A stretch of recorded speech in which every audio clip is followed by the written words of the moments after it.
For the first time in 23 years, the Kansas State Wildcats are heading to the Sweet 16.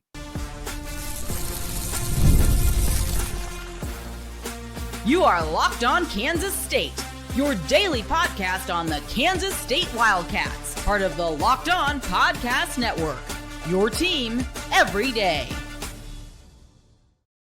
Yes, welcome on into Locked On Kansas State, your daily Kansas State Wildcats podcast.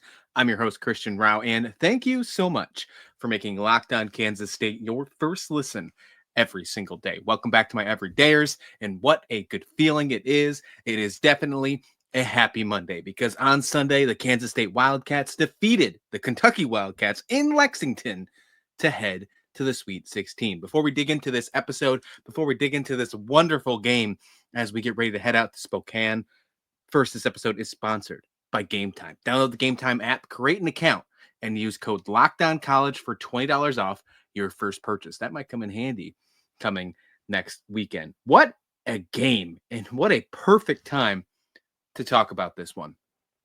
Kansas State wins over Kentucky in overtime to head to the Sweet 16, 80-79. And I mean, it came down to the last bucket, folks. I was doing the full Cobra. I mean, I really was. The Kansas State Cobra, whatever you want to call it. I was nervous. I was very nervous. Anxiety at an all-time high watching that game, especially from about the last 5 minutes in regulation till all of overtime. I was glued. I couldn't turn my head.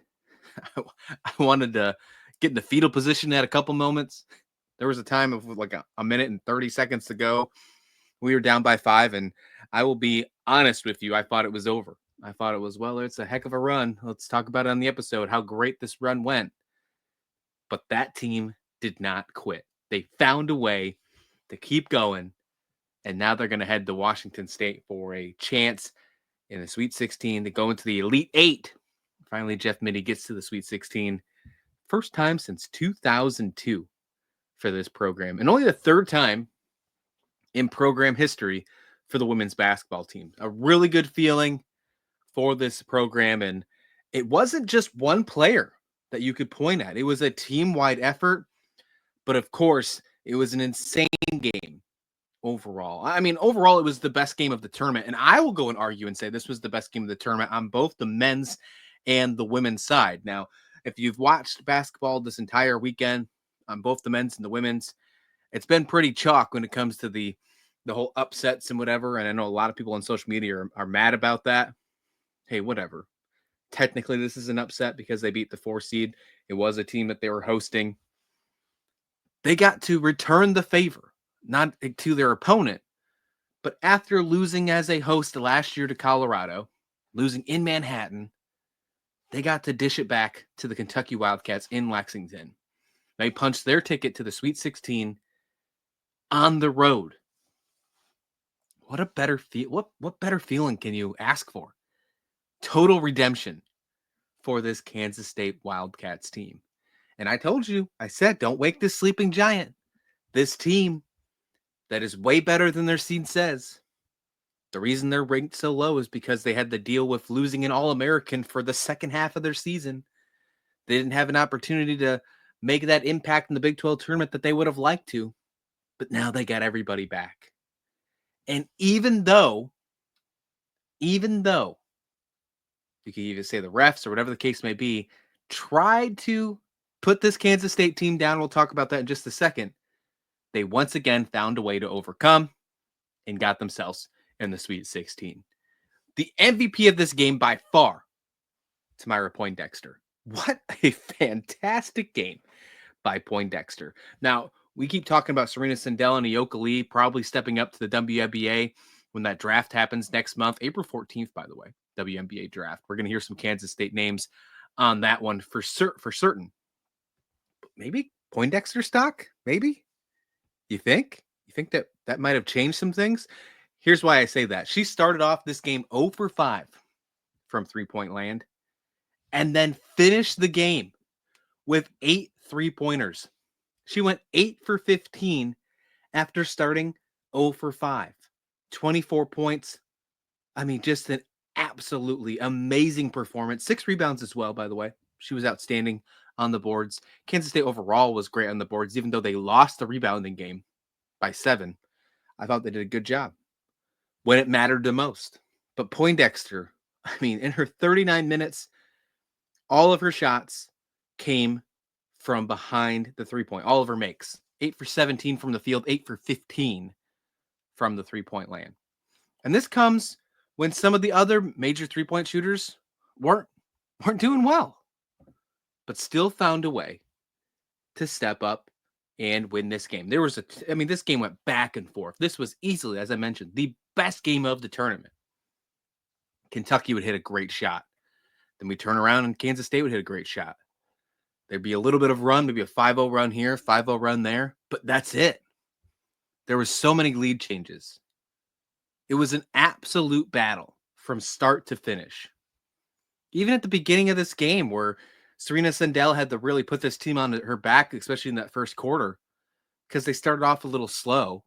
And Coach Mitty said it had something to do maybe with nerves, maybe. He really couldn't answer, but he said if he had to guess, said nerves. I mean, you're playing against the home crowd. That's basically an away game. Although it's considered, it's considered neutral, I think. I don't know in the eyes of the tournament. I think it's actually probably considered an away game in the women's side because of the host in that game. And when it's all said and done with the records, though, I wonder if they put it in the away category, the neutral category, just because it's considered a tournament. I'm not really sure. But either way, we know that was an away game. You could hear it. Memorial Stadium, not Rupp Arena, by the way, because it's a different stadium on campus, which I had to remember that. So if I said that last episode, I apologize. But the Kentucky fans were loaded there, and they brought a great atmosphere. It would have been the same thing if Kansas State was in Manhattan, without question. Shining moment for Poindexter, though. Easily her most shining moment as a Wildcat since being transferred over here. I mean, kept K-State alive in this one to advance to Spokane next weekend. She really did. There were multiple times where you had her taking those shots and you were just hoping they would go in. And then they just kept going. They just kept going in. 8 3-pointers in this game. 24/7's Ethan Fitzgerald said something on social media. I have to hit this. I think this was great. And he said, going back and watching Temira's play, all 8 of her threes today came while K-State was trailing. And 7 of 8 were from where K-State was down 1, 2, or 3 points. She also would hit the game-winning 3 in overtime. This is maybe the most clutch shooting performance I have ever seen. Every single one of her 3-point shots, all of them, were when K-State was down. Coach Mitty said something during the press conference that kind of puts back and forth, kind of puts into there. He said, the reason that Poindexter came over in the transfer portal is not because of playing time, wasn't because of NIL. She wanted to come to an established locker room, and she wanted to get to this moment she's at right now. A deep run in the NCAA tournament, something she did not do in her college career. I don't know if she had on her bingo card or when she was manifesting that conversation with the coaching staff, the recruiting staff, when she was deciding when she wanted to come to Kansas State, if she knew that she was going to be the reason that they're going to the next level. In that second half, she put this team on her back. And when other players were focused on Serena Sundell or focused on Ayoka Lee when she was on the court, Poindexter was the one that stepped up and won this one for the Kansas State Wildcats. Insane. 8 3-pointers is just absolutely insane. Coach Mitty also said that Poindexter's dad hugged him so hard, he thought he was going to break his ribs. I thought that was really funny. It just seems like a really great moment for this team, for that family. Just an overall great feeling. Overall great feeling. And when Poindexter was asked in the press conference after the game, because this is a completely talk about mentality, starting 0 for 5 and then finding a way to bounce back in arguably the toughest atmosphere that you've probably been in all season. Because like I said, Kentucky's fans brought it. They really did. And I don't know if you're going to have that same type of atmosphere the rest of the way. because now they're heading to a neutral site. So that was probably the toughest atmosphere they'll play the rest of the season. You start 0 for 5. You finish with 8 3-pointers. How do you do it? And she went completely the route that I expected her to because she's all class. She said her teammates were the reason to keep her going. She said there's times where I felt down. It's one of those moments where you want to feel down because you're just not hitting those shots. And her teammates just kept telling her to keep shooting. She's got it. So overall, a huge team effort from this squad. As I mentioned before, this team refused to go home. And now for the first time since 2002, which seems like so far ago, because it really is 23 years, this team is going to the Sweet 16. So much more to talk about in this episode with this game. Serena Sundell's performance. She's now holding more records. Surprise, there's actually more she can break. Can you believe it? We're going to talk about some shutdown defense. And of course, we got to talk about Ayoka Lee and her counterpart in this one. And then what's next for this team as they head to Washington State. All of that in this loaded Locked On Kansas State episode right here when we get back. Well, daylight savings snuck up on us again. And if you're feeling that lost hour of sleep, 5 Hour Energy has your back. The extra sunshine means the more time for fun, but sometimes you need a little boost to power through. Whether you're staying up late watching the NCAA Tournament, whether you're doing the Kansas State Cobra, getting excited because they win in overtime, and you just need to find a little bit of pick-me-up, 5 Hour Energy gives you that quick, refreshing pick-me-up whenever you need it. As I mentioned, I've been staying up late watching these NCAA Tournament action. Just saw the Arizona-Oregon game before we started recording this one. And 5 Hour Energy helps me keep going for the next day. Getting up early, especially with a little one, that's exactly what I need. So head over to 5hourenergy.com. Find over 15 flavors to choose from, including watermelon, blue raspberry, or my personal favorite, peach mango. You can even build your own 12-pack or 24-pack delivered right to your door. Need one now? Well, grab 5 Hour Energy at your local grocery or convenience store. They're everywhere. So stock up today and stay energized. That's 5 Hour Energy. And I thank you for making Locked On Kansas State your first listen every single day. For your second listen, check out Locked On College Basketball. March Madness is here, folks. It is no better time than to be the most informed college basketball fan. And the best way to do it is Isaac Shade, Andy Patton. They're covering you with every single thing you need to know. Locked On College Basketball. Find it anywhere you listen to your favorite podcast or on YouTube. We're talking Kansas State taking down Kentucky. Wildcat versus Wildcat. 80-79 in overtime.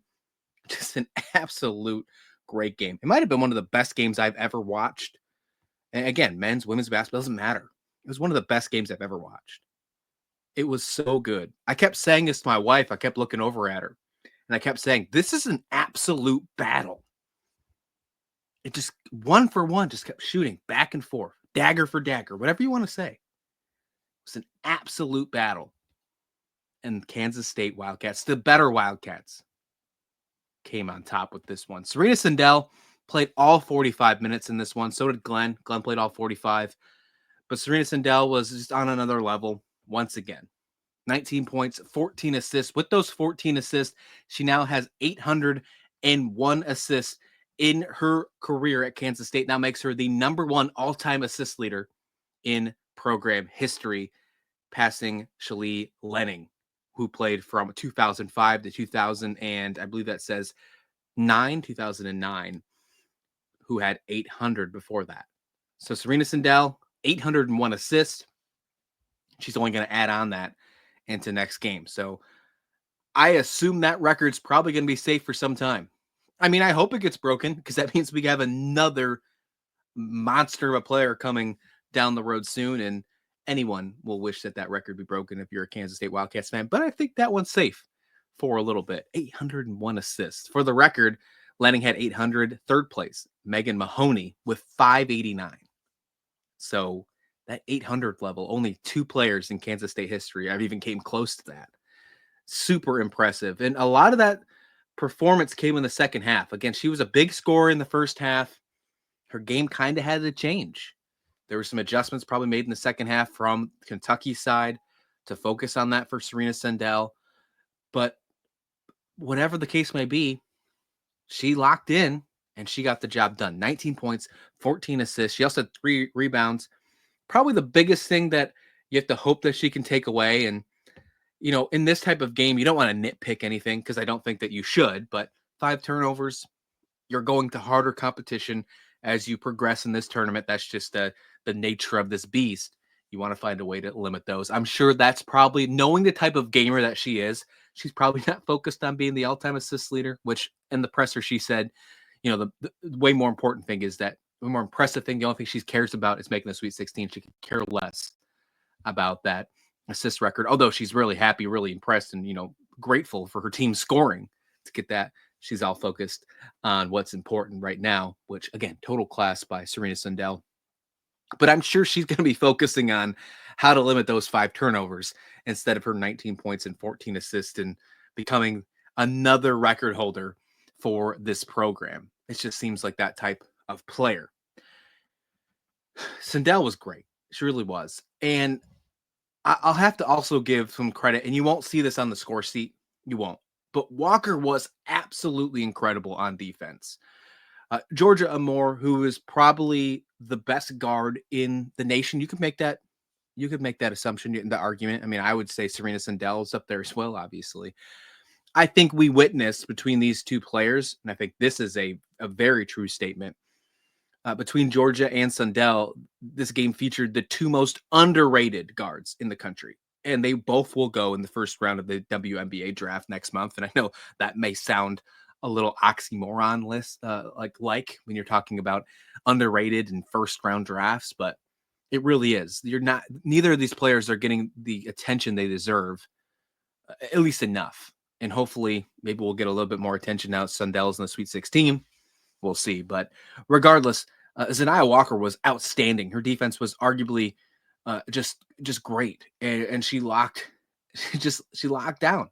It was fantastic. She's going to need to do that in the Sweet 16 as well, especially if they wind up playing the number 1 seed, USC. We'll see what happens. That game is going to happen tonight. We'll talk about that in just a moment. But overall, Walker was fantastic. Taryn Sides went 0 for 5 for 3 in this one. She couldn't get it going off the bench like she did in the one against Fairfield. Thankfully, the rest of the team and the squad stepped up around her. You know, this team really only went 7. Only went 7 people in this rotation on Sunday to secure the win against Kentucky. I think there are a couple of reasons for that. But overall, I mean, this team was vibing. Things were working. If you're Coach Mitty, why change it? If it's not broke, don't fix it. And I know that, you know, and this probably wouldn't happen if this was a game that happened on Thursday, right? When you know you got a game 2 days later, you're probably going to go a little deep in the rotation. But you have basically a full week. Now, you do have some travel in there, but you have almost a full week to recover.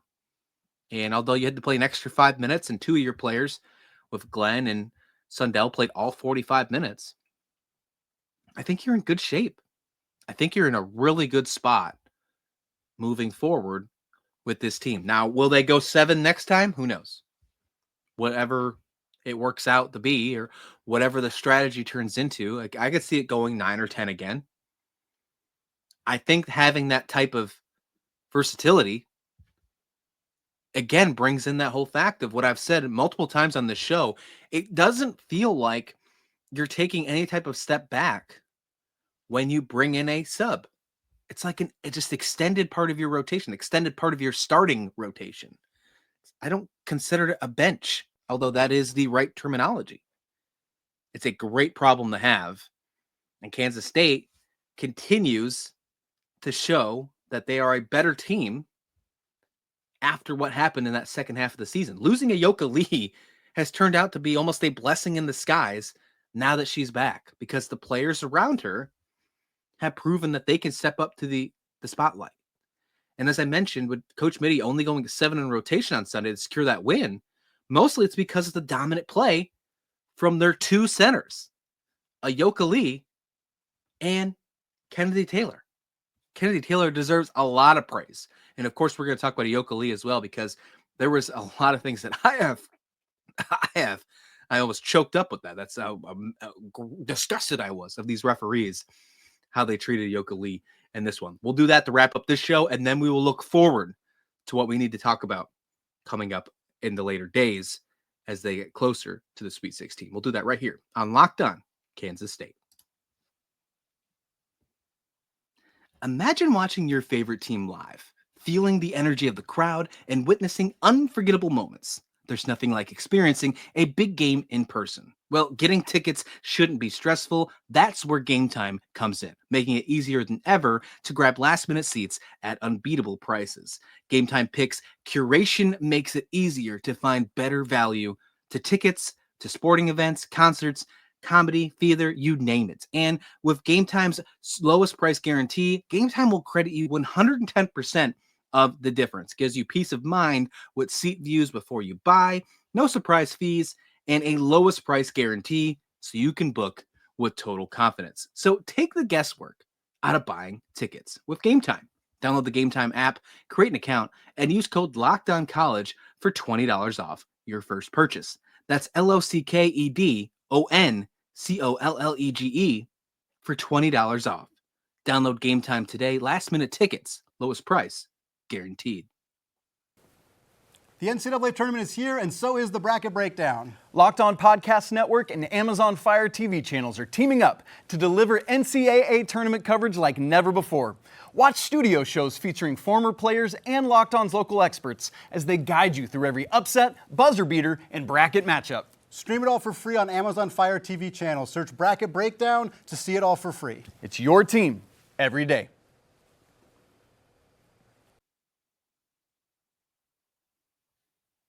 Welcome back to Locked On Kansas State. Hey, if you haven't hit subscribe yet, we might already be there. But last time I checked, we were at 699 subscribers on YouTube. Get us over that 700 mark. Help us out. Just joining this adventure, bringing you Kansas State Wildcats information, news, opinions, notes, whatever you want to call it, every single day. We're vibing with this women's basketball tournament right now, but we have the men's transfer portal opening up. We're going to go dive deep into that. Spring practice for the football team's almost open. We got some transfer talks going up. I have episode ideas up the Yahoo.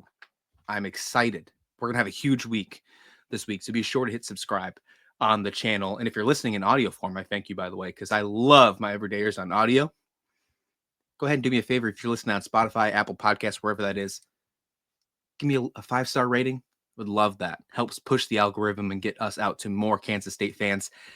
And I hate seeing the fact that we have less ratings than Locked On Jayhawks. Drives me nuts.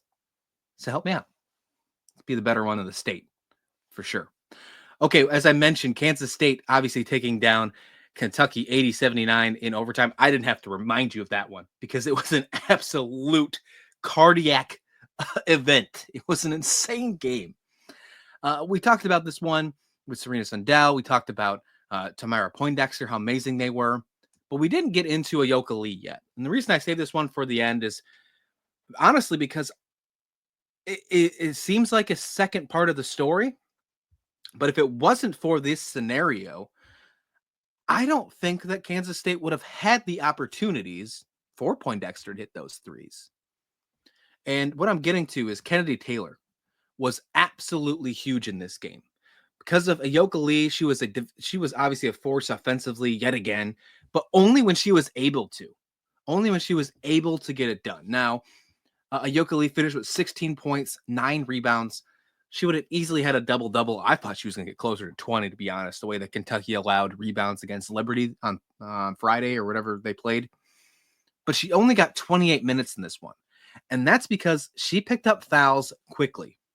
And they were super soft fouls. That is what I'm disgusted about the ref from. All of her fouls, maybe one I could say, okay, that was a foul. I get it. But the other 3, she was playing with 4 for almost the entire second half when she was in. The other 3 were just egregious. I mean, so soft. You can't have those calls in a tournament game. You just can't. And I don't think that, I'm sure that you're not going to hear anything from the coaching staff or from the players because, again, this is just such a classy program. But I'll say it. Those were soft calls. And I just couldn't believe it.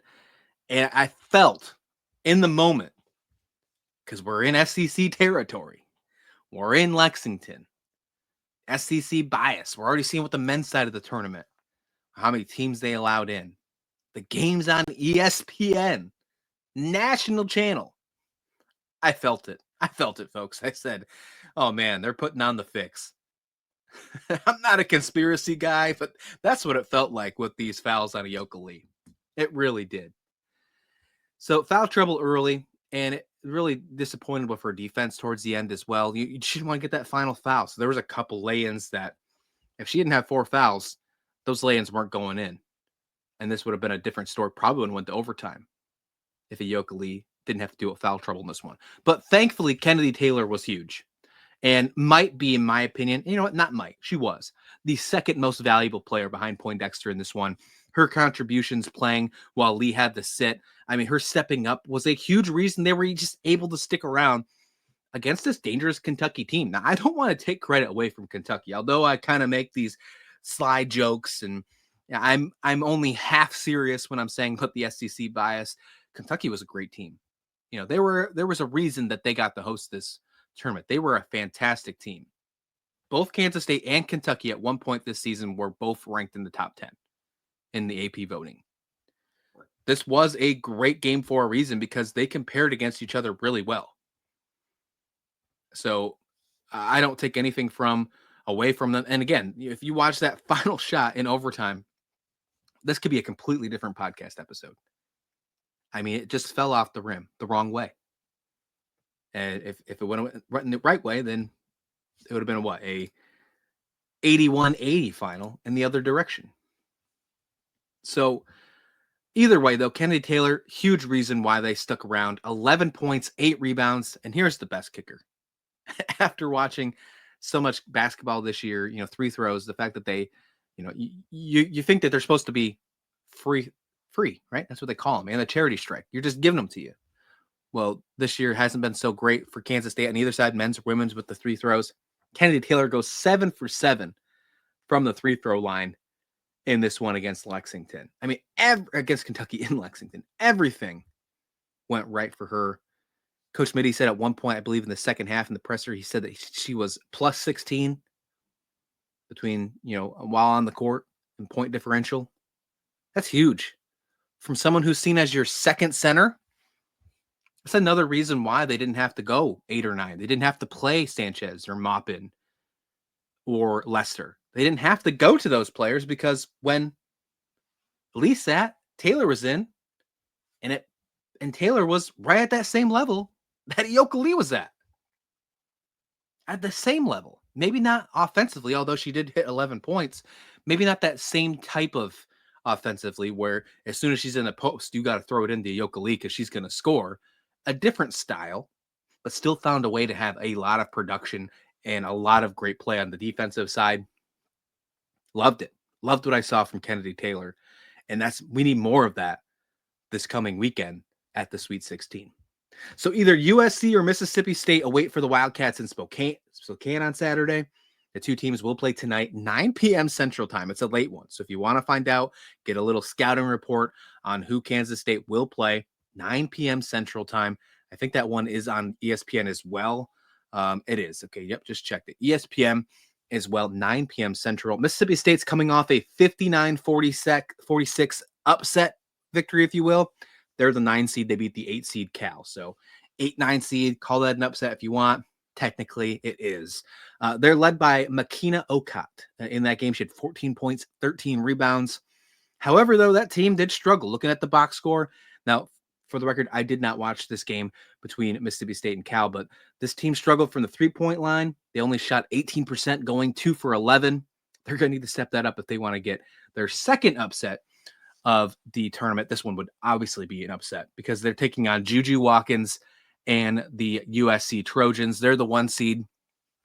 This is a 1 seed that's technically the lowest 1 seed in the tournament, but they won the Big Ten outright in the regular season. They lost in the Big Ten tourney finals to UCLA. That's why the seeding didn't go their way. But this team is really good. And they have Juju Watkins, who arguably is the top player in the country right now. She's the second leading scorer in the country with 24.6 per game.